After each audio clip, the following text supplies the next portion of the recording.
Hello everyone, welcome to the daily editorial analysis of the Assam Tribune newspaper. Before starting the analysis, I request you to subscribe the channel for getting the notifications and share to those who might be helpful from this analysis. Our Telegram link is given in the comment section through which you will be given important PDFs. Let's start today's important articles. The first article is Game Changer for Assam Football. So our Assamor footballer logot related eta trophy hol Bharat Ratna Lokpriya Gopinath Bordole trophy. Hone aru etu ketia established hoisile in the year of 1952. Aru sauk ei jitu apunar tournament hoy etut apunar যে আমাৰ গোটেই কান্ট্ৰিৰ teams বিলাকে বা আপোনাৰ বেলেগ কান্ট্ৰিৰ teams বিলাকেও পাৰ্টিসিপেট কৰে কৰি আহিছে ওকে এতিয়া আমাৰ 70th যেটো এডিশন হেতু হবলে গৈ আছে so 70th edition of the Bordoloi trophy aims to revitalize football in Assam from the grassroots level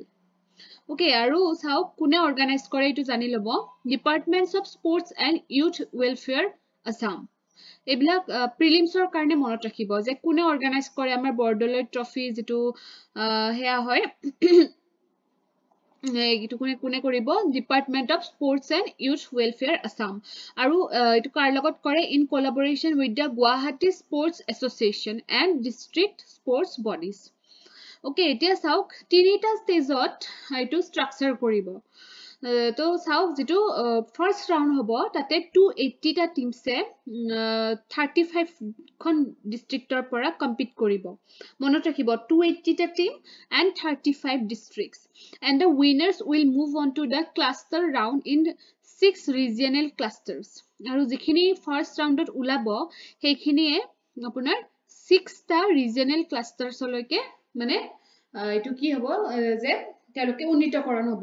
okay তাৰ পিছতে ফাইনাল ৰাউণ্ডত কি হ'ব the final round will feature 2 clubs from the Guwahati Premier League এই হৈছে তিনিটা ষ্টেজ আৰু কেইটা ষ্টেজ হেতু মনত ৰাখিব তো a crucial component of this tournament's new model is its emphasis on youth development mainly youth development or ওপৰত গুৰুত্ব দিয়া হৈছে আৰু grassroots development মানে আসলতে যাতে যিখিনি ধৰক খেলুৱৈ তেওঁলোকক যাতে একদম বেস লেভেলৰ পৰা তেওঁলোকক আগুৱাই লৈ যাব পাৰে যেন নেশনেল গেমছ হওক বা ইন্টাৰনেশনেল গেমছ হওক এইবিলাকত যাতে তেওঁলোকে মানে পাৰ্টিসিপেট কৰিবৰ কাৰণে এলিজিবল হৈ পৰে Another significant highlight is the international exposure being offered to promising players. Okay, so apunar international exposure eta dibo try kora hoise 17 exceptional under 19 players from Assam will have the opportunity to train at Marbella FC in Spain. So 19 জন অসমৰ খেলুৱৈ যে স্পেইনৰ Marbella FC কি opportunity পাব train কৰিবলৈ মানে training লবলে ঠিক আছে so this provides a direct pathway for young Assamese footballers to receive world class training in a professional European setup then professionally তেওঁলোকে মানে খেলটো শিকিব পাৰে ঠিক আছে so however securing international club participation in a tournament like the Bordole Trophy is both financially and logistically challenging যে আমাৰ দৰে এখন ষ্টেটত মানে হেনেকুৱা ধৰণৰ এটা টুৰ্নামেন্টক মানে ইন্টাৰনেশনাল কম্পিটিটিভনেছৰ লগত মিলাব পৰাকে খোজ মিলাব পৰাকে কৰি নিব পৰাটো অকমান আমাৰ কাৰণে চ্যালেঞ্জিং হয় হয়নে গতিকে আমাৰ নৰ্থ ইষ্টৰ খন এনেই অকমান ব্যাকৱাৰ্ড হৈ আছে গতিকে ফাইনান্সিয়ালি অকমান আমি অলপমান চ্যালেঞ্জিংৰ সন্মুখী হও So instead investing in young talent and community driven football is a sustainable model that can yield long term results okay gotike আমাৰ হে ইয়াং টেলেন্ট খিনিৰ জৰিয়তে যদি আমি আগুৱাই লৈ যাব পাৰো হেইটো বেছি ফ্ৰুটফুল হ'ব ইনফ্ৰাষ্ট্ৰাকচাৰ ফালৰ পৰা যেহেতু আমাৰ এতিয়া ফান্ডৰ অভাৱ হৈ আছে গতিকে হে ইউথ খিনিক যদি আমি ইন্টাৰনেশনাল এক্সপোজাৰ টু দিব পাৰো গতিকে হেইটোৱে বেছি লাভৱান হ'ব so moreover this format fosters a deeper connection between local communities and football ঠিক আছে তাৰ পিছতে with the 70th edition of the Borderland Trophy could mark the beginning of a new era for football in Assam. Etia sports বুলি কলে আমাৰ এতিয়া বাৰু ভালেখিনি পেৰেণ্টে এৱেৰ হৈছে তথাপিতো ধৰকচোন অকল স্পৰ্টছ সাইডটোতে যদি এটা বাচ্চাক মানে কনসেন্ট্ৰেট কৰিব দিয়া হয় হেতু আমাৰ সোসাইটিত অকমান বস্তুটো মানে মানি লবলে টান পায় যে ইমান সময় স্পৰ্টছত কেনেকে দিয়া হ'ব কিন্তু দিলেহে মানে আমি এটা মানে এটা গুড ৰিজাল্ট পাব পাৰো হেনেকৈতো আমাৰ হিমা দাস আমাৰ লাভলিনা বৰগোহাই হেনেকেতো ওলাইছে হয়নে গতিকে আমাৰ স্পৰ্টছ সাইডত আমাৰ ভালেখিনি আমাৰ স্কোপ আছে যদি আমি ইউটিলাইজ কৰো এতিয়া চাওক স্ট্যাটিক পোৰশনত অকমান ইনক্লুড কৰিছো so Bharat Ratna Lokopriya Gopinath Bordoloi trophy commonly known as Bordoloi trophy is a premier annual Indian football tournament আৰু এটো কোড হেল্ড হয় held in Guwahati and organized by the Guwahati Sports Association এটো মই কলো অকমান আগতে আৰু এটো কেতিয়া ফাউন্ড কৰা হৈছিল 1952 আৰু কাৰ দ্বাৰা কৰা হৈছিল Guwahati town club and it is named after Assam's first chief minister Gopinath Bordoloi. Ito to jane hokolwe. So the prestigious tournament comprises some top clubs from the northeast and rest of India. Je amar northeaster kisuman mane top clubs kisuman ba India kisuman top clubs kisumane apunar ki kore মানে তাতে involve হৈ থাকে okay আনকি Bangladesh Nepal Thailand Iran Uzbekistan এনেকুৱা ধৰণৰ country পৰাও clubs বিলাকে তাতে অংশগ্ৰহণ কৰে ওকে এতিয়া চাব মোহন বাগান যেটো মানে টিম আছে কলকাতা বেসড হয় সেই টিমটোৱে বৰদলৈ ট্ৰফিত এতিয়ালৈকে মানে মানে তেওঁলোকে ৰেকৰ্ড কৰি আছে যে তেওঁলোকে সেই বৰদলৈ ট্ৰফিটো বেছি ভাগ সময়তে তেওঁলোকে উইনাৰ হৈ আছে মনত ৰাখিব মোহন বাগান and it is a Kolkata based team আৰু 2023 ত Oil India FC won their 5th title of the tournament by defeating United Chirang Duar FC in the final clash so 2023 Oil India FC জিকিছিলে আৰু মোহন বাগানটো কেইবাৰ জিকিছে জানেনে 7 times জিকিছে এটো মনত ৰাখিব এটা চাওক APSC স্ক্যাম বুলি এটা আমাৰ আৰ্টিকেল আহিছে তো আমি জানিলো APSC বিষয় অকমান সো APSC ৰ ফুল ফৰ্মটো জানে Assam Public Service Commission আৰু এটো এটা গভৰ্নমেন্ট বডি হয় মানে অসমৰ এটা গভৰ্নমেন্ট বডি হয় কিহৰ কাৰণে হয় মেইনলি যাতে যিখিনি ধৰক এক্সাম ক্যান্ডিডেট থাকে তেওঁলোকক মানে ট্ৰান্সপাৰেন্টলি ৰিক্ৰুটমেন্ট কৰিব পৰা যায় আন্ডাৰ গভৰ্নমেন্ট অফ আসাম আৰু ইয়াৰে হেডকোৱাৰ্টাৰ টু ক'ত আছে জৱাহৰ নগৰ Khanapara in Guwahati okay so আৰু কেতিয়া এস্টাবলিশ হৈছিল তো মনত ৰাখিব 1st এপ্ৰিল 1937 আৰু কাৰেন্ট চেয়াৰম্যান কোন হয় আমাৰ দেৱৰাজ উপাধ্যায় আৰু তেখেতক এইটো ইয়াৰত এপইন্ট কৰা হৈছে জানুৱাৰী 2025 মনত ৰাখিব এইটো এটা চাওক যেটো আমাৰ স্ক্যাম ওয়াৰ্ডটো আহিছে সো মই ভাবিলো যে কৰাপশন যেটো হয় আমাৰ সিভিল সাৰ্ভিসত সেই বিষয়ে আমাৰ কোৱেশ্চন আহে এথিক্সত কোৱেশ্চন আহে গতিকে এইটো অকমান কভাৰ কৰি লও এটা চাওক আমাৰ ৰিসেন্ট এটা আপোনাৰ এটা হেয়া আহিছে ৰিপোৰ্ট এটা আহিছে যে আমাৰ ইন্ডিয়াই 180 খন কান্ট্ৰিজৰ ভিতৰত 96 ৰেংক পাইছে কিহত কৰাপশন পাৰসেপশন ইনডেক্সত ওকে ফৰ 2024 আৰু এটো কোনে ৰিলিজ কৰে ট্ৰান্সপাৰেন্সি ইন্টাৰনেশনাল মানে সেই অৰ্গানাইজেশনটোৱে হেয়া কৰে ঠিক আছে সো যদি এনেকুৱা ধৰণৰ কোৱেশ্চন আহে তো চাব যাতে প্ৰথমতে এটা ডেটাৰে স্টাৰ্ট কৰিব পাৰে গতিকে এটো এটা মানে আপোনাৰ ৰিসেন্ট ডেটাও হল This corruption মানে কি corruption can be simplified as the abuse of power by those in positions যে যাৰ হাতত পাৱাৰ থাকে তেওঁলোকে যদি পাৱাৰটো abuse কৰে হেতুক আমি corruption বুলি কম ঠিক আছে মেইনলি আপোনাৰ কি হয় যে ট্ৰান্সপাৰেন্সি একাউন্টেবিলিটি বিলাক যেতিয়া নাইকিয়া হয় সিভিল সাৰ্ভিসত তেতিয়া আমাৰ corruptionটো মানে স্টাৰ্ট হৈ যায় আৰু corruptionটো মেইনলি কেনেকে হয় ধৰক ব্ৰাইবৰী হল ন যে ফেটি দিয়ে যে ধৰক চাকৰিৰ কাৰণে ফেটি দিলে কিবা এটা কাম আগবঢ়াবৰ কাৰণে ফেটি দিলে ন বা ধৰক নেপোটিজম হল বা আপোনাৰ এনেকুৱা ধৰণৰ বহুতখিনি মানে কথা থাকে যাৰ কাৰণে কি কৰাপশন হ'ব পাৰে এটা ৰিজনস বিলাক কি কৰাপশন কিয় হয় চাওক politicisation of the civil service যেতিয়া সিভিল সাৰ্ভিসৰ পজিশনস বিলাক পলিটিক্যাল সাপোৰ্টৰ কাৰণে ইউজ কৰা হয় তেতিয়া কৰাপশন হয় মনত ৰাখিব পলিটিসাইজেশন অফ সিভিল সাৰ্ভিস যেতিয়া আপোনাৰ ধৰক প্ৰাইভেট সেক্টৰতকে আমাৰ যেতিয়া সেই চাকৰিটো কৰি পেলাই সিভিল সাৰ্ভেন্ট জনে কম পইচা পাব তেতিয়াও কৰাপশনটো ষ্টাৰ্ট হ'ব পাৰে তেতিয়া মানে আপোনাৰ নিজৰ স্যালাৰিটোৰ উপৰিও সেই সিভিল সাৰ্ভেন্ট জনে হয়তো চাব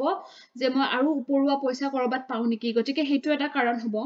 তাৰ পিছত ডিলেজ সো এডমিনিষ্ট্ৰেটিভ ডিলেজ হ'ব পাৰে delays in the clearances of files are the root cause of corruption so files বিলাক যেতিয়া ডিলে হৈ থাকে তেতিয়াও ধৰক এনেকুৱা কথা আহি যায় যে অকমান পইচা দিলে কামখিনি সোনকাল হৈ যাব তাৰ পিছত মেইন কথা হল উইক এনফোৰ্সমেন্ট অফ ল যেতিয়া ল বিলাক মানে সঠিকভাৱে এনফোৰ্সমেন্ট নকৰে তেতিয়াও কি হয় কৰাপশন ষ্টাৰ্ট হয় ন লয়ে হয় নে নহয় গতিকে লটোক যদি আমি মানি নচলো তেতিয়া আমাৰ কৰাপশন ষ্টাৰ্ট হয় আৰু চাব লেক অফ ৱাটচ ডগছ এজেন্সিজ যেতিয়া এজেন্সিজ বিলাকে নিজেই কাম নকৰিব বা ধৰক তেওঁলোকক যিখিনি দায়িত্ব দিয়া আছে সেই দায়িত্বখিনি নকৰিব তেতিয়াও আমাৰ কৰাপশন হয় ethical implications of corruption এটা কৰাপশনৰ কাৰণে কি আমাৰ ethical মানে ethics side টো আমাৰ কেনেকুৱা harm হ'ব পাৰে সব inequality হ'ব পাৰে হয়নে কৰাপশনে কি কৰে যে unequal access to resource and opportunities ধৰক preferential treatment যেতিয়া আহি যাব তেতিয়া কি হ'ব principle of justice টো মানে আপোনাৰ destroy হৈ যাব আৰু আপোনালোকে মোক এটা answer কৰক comment sectionত principle of justice টো কোনে দিছিলে কোনজন thinker দিছিলে So inequality যেতিয়া start হ'ব তেতিয়া কি হ'ব যে আমাৰ social justice টো নাইকিয়া হৈ যাব তাৰপিছত breach of trust মানে মানুহৰ যিটো মানে পাব্লিকৰ যিটো trust থাকে institution এটাৰ প্ৰতি সেইটো নাইকিয়া হৈ যাব breach of trust হৈ যাব conflict of interest যেতিয়া corruption হয় তেতিয়া কি হয় যিজন মানুহ পাৱাৰত থাকে তেওঁ নিজে কনফ্লিক্টিং হৈ যায় যে মোৰ আপোন মানুহজনক চাকৰিটো দিও নে মই চিনি নোপোৱা অথচ তেওঁ যোগ্য হয় তেওঁক দিও তেতিয়া এটা কনফ্লিক্ট অফ ইন্টাৰেষ্ট আহি যায় and you should know the meaning of the term conflict of interest কি হয় এইটো আমাৰ এথিক্সৰ এটা বহুত ইম্পৰ্টেন্ট এটা টাৰ্ম হয় ওকে তাৰপিছত চাওক harm to social justice এইটো কলোৱে যে কৰাপশনে কি কৰে যে পাব্লিক সাৰ্ভিসৰ কোৱালিটিটো আমাৰ নষ্ট কৰি দিয়ে ডিমিনিশ কৰি দিয়ে আৰু সোসাইটিখনৰ জাস্টিস সিস্টেমটো নাইকিয়া কৰি দিয়ে আন্ডাৰমাইনিং ইন্টিগ্ৰিটি যে ইন্টিগ্ৰিটিটো মানে ডিস্ট্ৰয় কৰে অলমোস্ট সেমে হয় কেৱল এই ওয়াৰ্ড বিলাক আপোনালোকে মাইন্ড কৰিব অকমান ঠিক আছে তাৰপিছত চাওক আমাৰ ইণ্ডিয়াৰ ফালৰ পৰা কি ইনিচিয়েটিভ লোৱা হৈছে prevention of corruption act prevention of money laundering act foreign contribution regulation act Lokpal and localities act central vigilance commission so আমি আমাৰ লক্ষ্মীকান্তৰ চেপ্টাৰত এইকেইটা পঢ়িবলৈ গৈয়ে আছো এইবিলাক CBC মানে CBI এইবিলাক পঢ়িব গৈ আছো সো তাতে আপোনালোকে গম পাব যে corruption related আমাৰ organization বা acts বিলাক কি হয় তাৰপিছত মিছন কৰ্ময়োগী এটা আমাৰ ৰিসেন্ট এটা হেয়া হয় এটা স্টেপ হয় গভৰ্নমেন্ট অফ ইণ্ডিয়া ওলাইছে এইটো তাৰপিছত ৱে ফৰৱাৰ্ড কেইটামান দিব পাৰিব যে ৰেগুলাৰ ট্ৰান্সফাৰ যেতিয়া ট্ৰান্সফাৰ কৰা হ'ব পাব্লিক সাৰ্ভেন্টছ খিনিক তেতিয়া তেওঁলোকে সেই সুযোগটো নাপায় সেই চান্সটো নাপায় যে কৰাপশ্যন কৰিব তাৰপিছত ইনফৰমেশ্যন অৰ্গানাইজেশ্যন যেনেকুৱা ধৰক চেন্ট্ৰেল ভিজিলেন্স কমিশ্যন লোকপাল লোক আয়ুক্তাস এইবিলাকে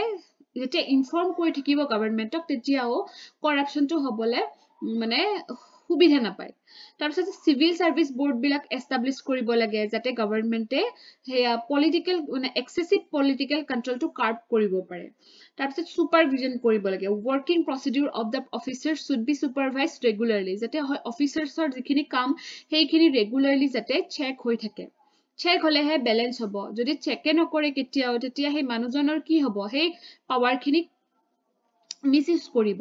তাৰপিছতে public disclosure okay so a corrupt person and his crime should be disclosed publicly so that no other person would make a shameful deed যাতে মানে তেও ক্লাস দিয়া হয় যে তেও মানে বেয়া কাম কৰিছা যেহেতু তোমাৰ ইমেজটো আমি মানে যেতিয়া আমি বেয়াকে পাম তেতিয়া তেও লাজ পাই যাব গতিকে তেওঁৰ পিছত যেতিয়া আৰু কোনোবাই ক্ৰাইম কৰিম বুলি ভাবে তেও পিছুৱাই আহিব কাৰণ তেওঁৰ ৰেসপেক্টৰ কথা আছে ৰেপুটেশনৰ কথা আছে তাৰপিছতে যিটো পানিশমেন্ট সেইটো ষ্ট্ৰিক্ট হ'ব লাগে তাৰপিছতে আৰু ভ্যালু বেসড ট্ৰেইনিং হ'ব লাগে যেতিয়া সিভিল সাৰ্ভেন্ট এজনে চাকৰি মানে যেতিয়া এজন ক্যান্ডিডেটে চাকৰি পাব সিভিল সাৰ্ভেন্ট হিচাপে সো তেতিয়া ট্ৰেইনিং পিৰিয়ডতে মানে ভালেখিনি মানে ভ্যালু বেসড ট্ৰেইনিং দিয়াব লাগে যাতে তেওঁ কৰাপশন কৰিবৰ কাৰণে এবাৰ হলেও ভাবে আমাৰ এথিক্সৰ দৰে এটা সাবজেক্ট আনিছে সেইটো বহুতখিনি কাম কৰে তথাপিতো জব টু জয়েন কৰাৰ আগে আগে যদি হেনেকে ট্ৰেইন কৰাই লোৱা হয় তেতিয়া হলে তেওঁৰ আৰু এনহান্স হ'ব morality to তাৰপিছত come to the next article failure of constitutional machinery এতিয়া আমাৰ recently কি হৈছে মণিপুৰৰ চিফ মিনিষ্টাৰ এন বীৰেন সিংয়ে ৰিজাইন কৰিছে সো তাতে আমাৰ প্ৰেসিডেন্টস ৰুল মানে হবলে গৈ আছে তাতে দ্ৰৌপদী মুৰ্মু তেখেতে কি কৰিছে আপোনাৰ মেনশন কৰিছে ওকে যে তেও এজিউম কৰি লৈছে পাৱাৰ টু দ্ৰৌপদী মুৰ্মুৱে আৰু presidents rule comes under article 356 okay এতিয়া আপোনালোকৰ কাম হল ইমাৰ্জেন্সিটো এবাৰ ৰিভাইজ কৰা আজি সো ইমাৰ্জেন্সিটো মই অলৰেডি ইয়াতে মই লিখি দিছো video available in this channel ইয়াতে ভিডিও কৰাই আছে মই ইয়াতে এইটো চেনেলতে আছে আপোনালোকে চাই লব পাৰে আৰু যদি ভিডিও নোচোৱাকে যদি আপোনালোকে মানে এবাৰ ৰিভাইজ কৰে তেতিয়া আপোনালোকৰ বস্তুখিনি এবাৰ মনত পৰি যাব ঠিক আছে মানে কিছুমান মাইনুট আপোনাৰ কি আছে ডিফাৰেন্সেস আছে national emergency presidents rule financial emergency এবিলাকৰ মাজত অকমান ডিফাৰেন্স থাকে so you should revise them আৰু আমাৰ প্ৰেসিডেন্টস ৰুলৰ লগত বা ইমাৰ্জেন্সিৰ লগত ৰিলেটেড দুটা পইণ্ট আছে জাস্টিস সৰকাৰিয়া কমিশন ৰিপোৰ্ট এই ৰিপোৰ্টটো মনত ৰাখিব যেতিয়া ইমাৰ্জেন্সি ৰিলেটেড কোৱেশ্চন আহিব আপোনালোকে মেনশন কৰিব পাৰিব সো এই কমিশনখনে কি সাজেষ্ট কৰিছিল যে যেতিয়া পাব্লিক ডিসঅৰ্ডাৰ হয় মানে এখন ষ্টেটত তেতিয়া ষ্টেট গভৰ্ণমেন্টৰ এটো ডিউটি হয় কি তেওঁলোকে ইউনিয়নক ইনফৰ্ম কৰে সময় ইনফৰ্ম কৰি থাকে ঠিক আছে আৰু আৰ্টিকল 356 টো একদম এক্সট্ৰিম কেসেছত হে ইউজ কৰিব লাগে যেতিয়া মানে একেবাৰে সব অল্টাৰনেটিভস শেষ হৈ গৈছে তেতিয়া হে ইউজ কৰিব লাগে আৰ্টিকল 356 টো এনে ইজিলি ইউজ কৰিব নালাগে আৰু এসআৰ বোম্বাই ভাৰ্সেস ইউনিয়ন অফ ইন্ডিয়া এই কেসটো আপোনাৰ কৰ্ণাটকা হাই কোৰ্টে কি কৰিছিলে কনফাৰ্ম কৰিছিলে যে confirm the justiciability of a proclamation under article 356 empowering courts to exercise judicial review over such proclamation মানে আপোনাৰ যদি প্ৰেসিডেন্টস ৰুল কৰবাত ডিক্লেৰেশন হয় সেইটো it comes under judicial review so এটো এসআৰ বোম্বাই কেছত হৈছিলে সো এখিনে কবলগিয়া আছিল আজিৰ এডিটৰিয়েল পেজটোৰ পৰা Thank you for watching the video.